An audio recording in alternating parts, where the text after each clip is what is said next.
All right, so now that we've calculated our drops per minute and converted that into drops per 15 seconds, so we've got a 100 ml bag that the doctor wants to go in over 30 minutes, and we figured out that that's going to be 67 drops per minute, which then, to break that down even further, is 17 drops per 15 seconds.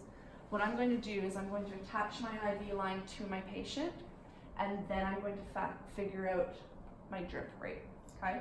So, as usual, I'm going to start by alcohol swabbing the end, and I'm going to take my flush, attach it.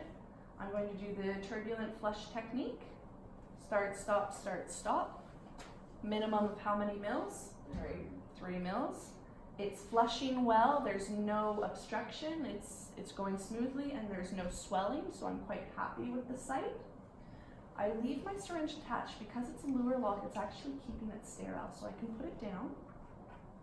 I'm gonna grab my IV line, take the cap off, keep this sterile, disconnect this, so keeping both ends sterile, and now I'm going to connect them, okay?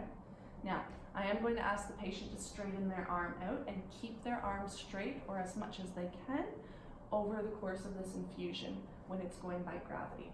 The reason being, bending arms can obstruct blood flow or kink the catheter, which is going to adjust the rate and change it, no matter how perfectly I've set it. This is why we try to avoid infusing by gravity, because it's so finicky and can change based on the patient's movements, and we much prefer to use a pump, okay?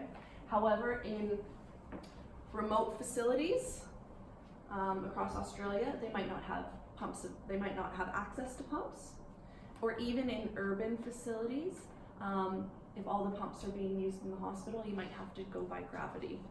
The other reason that we might not use a pump and use gravity instead is in an emergency situation when we need this whole bag to go in and we don't actually care how fast it goes because we want it to go as fast as possible. We won't necessarily put it on a pump because we just open the line wide. Okay? All right, so we need 17 drops to go in over the course of 15 seconds. So can somebody pull out their phone, please? And I'm going to tell you when to start timing for 15 seconds, and you let me know when the 15 seconds is over. So I always start by running the drip, and you kind of guesstimate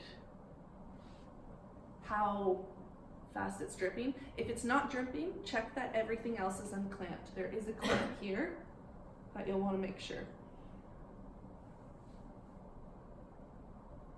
So it's dripping now. Ready, set, go. 1, 2, 3, 4, 5, 6, 7, 8, 9, 10, 11, 12, 13, 14, 15, 16, 17, 18, 19.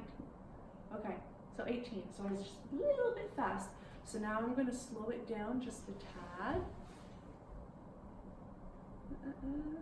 To be honest, with 18 seconds, that's pretty close. Usually I wouldn't even bother adjusting that, but we'll give it a try. And we're going to try again. Ready, set, go. 1, 2, 3. It's too slow. We're going to try again. Okay, ready, set, go. 1, 2, 3, 4, 5, 6, 7, 8, 9, 10, 11, 12, 13, 14, 15. So it's a tad too slow. With those numbers, I would still let it go, because realistically, this bag might, because I'm running it a little bit slow, it might run over 31 minutes rather than 30 minutes. It's not going to be a big deal for the patient. If we're talking it's going to run over an hour rather than the ordered 30 minutes, that's where we definitely need to make a change. When you tell me that I was on the bedside, do you tell me? You watch the clock on the wall, or you pull out your little fob watch. Okay, so you watch the 15 seconds, and then you hold it up here so that you can see both, or you position yourself so you can see the clock on the wall and this at the same time. Okay. Any other questions about that? Okay. Thank you.